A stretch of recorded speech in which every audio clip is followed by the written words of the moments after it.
الله أكبر الله أكبر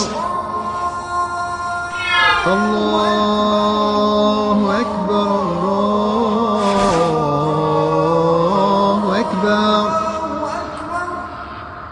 أشهد أن لا إله إلا الله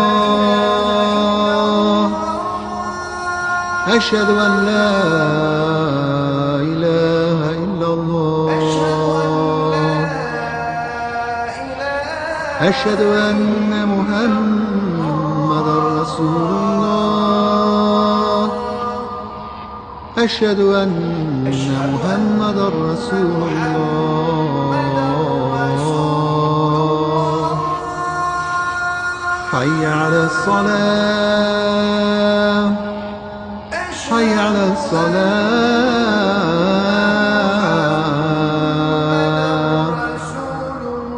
حي على الفلاح حي على الفلاح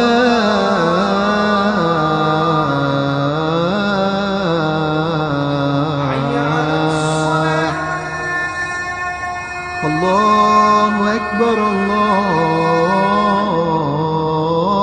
أكبر لا إله إلا الله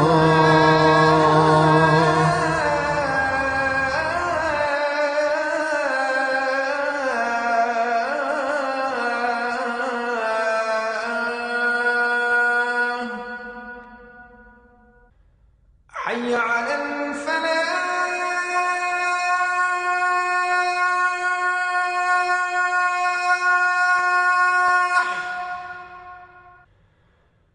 حي على الفلاح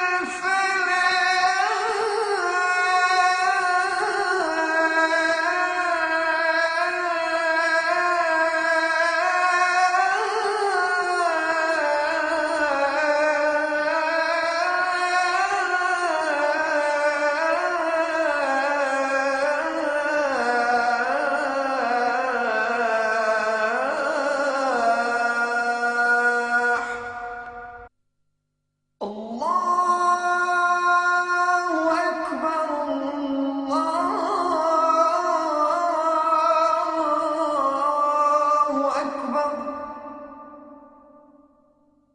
لا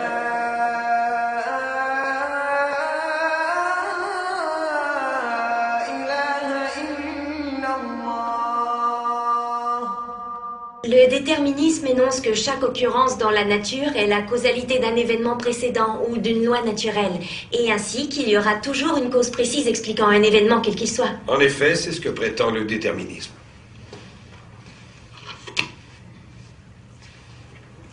Stacy, pourrais-tu nous dire un ou deux mots sur sa composition? C'est de l'hydrogène surtout, et de l'hélium, avec un peu de carbone et d'azote entre autres choses. Excellent. Alors, au-delà de ça, essayez de penser comme il faut à la succession exemplaire de circonstances qui ont placé cette gigantesque boule de feu céleste à exactement la distance adéquate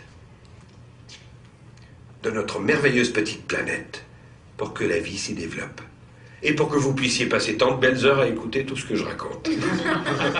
C'est quand même une idée rassurante qu'il y ait un fondement pour tout, que tout ait un certain ordre et soit déterminé.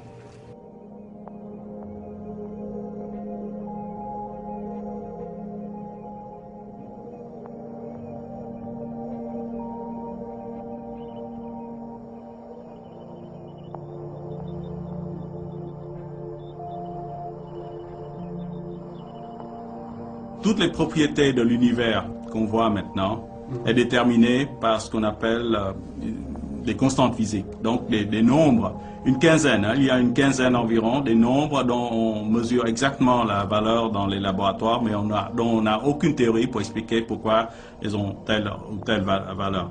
Donc ces constantes physiques, c'est la vitesse de la lumière par exemple. On sait qu'elle se déplace à 300 000 km par seconde, c'est la plus grande vitesse à laquelle tout peut se déplacer dans l'univers. Mais on n'a aucune théorie pour expliquer pourquoi c'est 300 000 km par seconde, il y a 3 mètres par seconde. Cette limite en fait. Pourquoi 300 000 km? par seconde plutôt que 3 mètres par seconde, ça on ne sait pas. Et d'autres constantes physiques sont comme la masse du proton, la charge de l'électron, la constante de Planck qui est très petite, donc qui détermine la taille des atomes, la constante de la gravité qui détermine la force de gravité, l'intensité de la force gravitationnelle. Et tout ça, ça nous est donné dans cet univers. On les observe, mais on ne sait pas pourquoi elles ont telle ou telle valeur.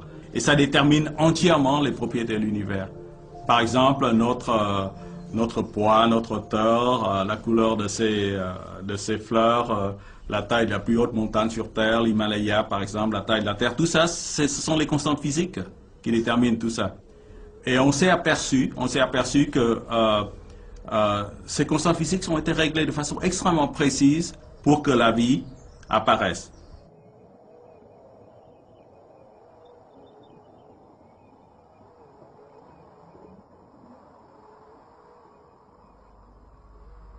La densité de l'univers, par exemple, doit être réglée à une précision de 10 puissance moins 60, donc qui est égale à la précision qu'un archer doit exercer s'il voulait planter une flèche dans une cible de 1 cm², donc comme ça, tout petit comme ça, mais qui sera placé au bord de l'univers à 14 milliards d'années. À l'autre bout. Oui, c'est ça. Vous voyez, donc une précision extrême. Hein, c'est vraiment.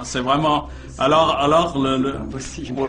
donc la question, est-ce qu'il y a un principe créateur, quelque chose qui règle les choses dès le début, ou, donc ça c'est la nécessité, ou c'est le pur hasard. Mais le pur hasard, quand il y a une probabilité si faible pour que ça aboutisse, il faut donc faire l'hypothèse qu'il y a une infinité d'univers.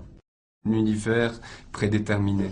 Donc, je réponds en tant qu'être humain maintenant, pas en tant que scientifique, parce que la science peut admettre des multivers aussi. J'aimerais avoir votre avis, Oui. en fait, votre intuition. Voilà. Donc, j'appelle ça mon pari pascalien.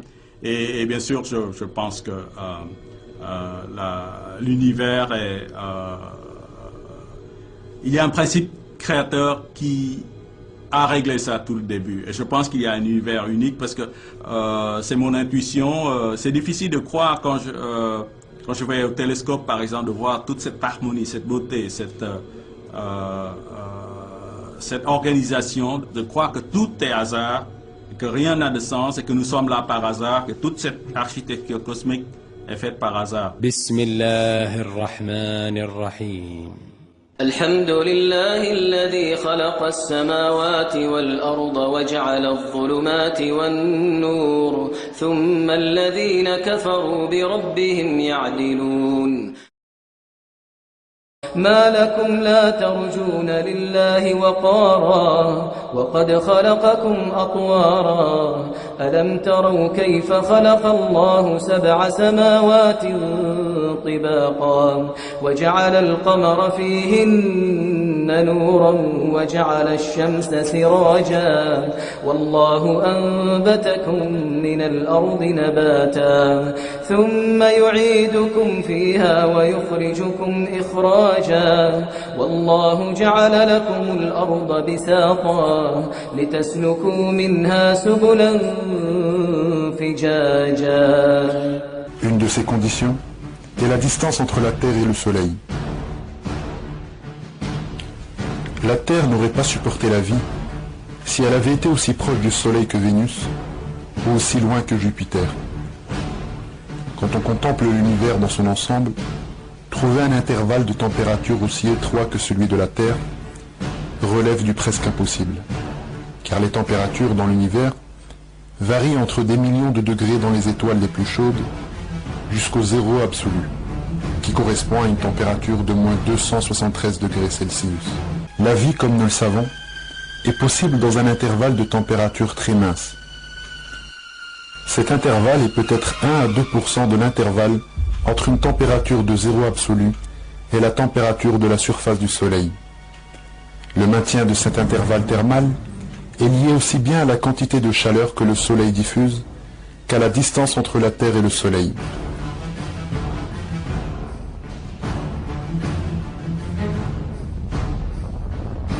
Selon des calculs, une réduction de juste 10% des radiations de l'énergie solaire aurait pour conséquence de couvrir la surface terrestre de couches de glace épaisse,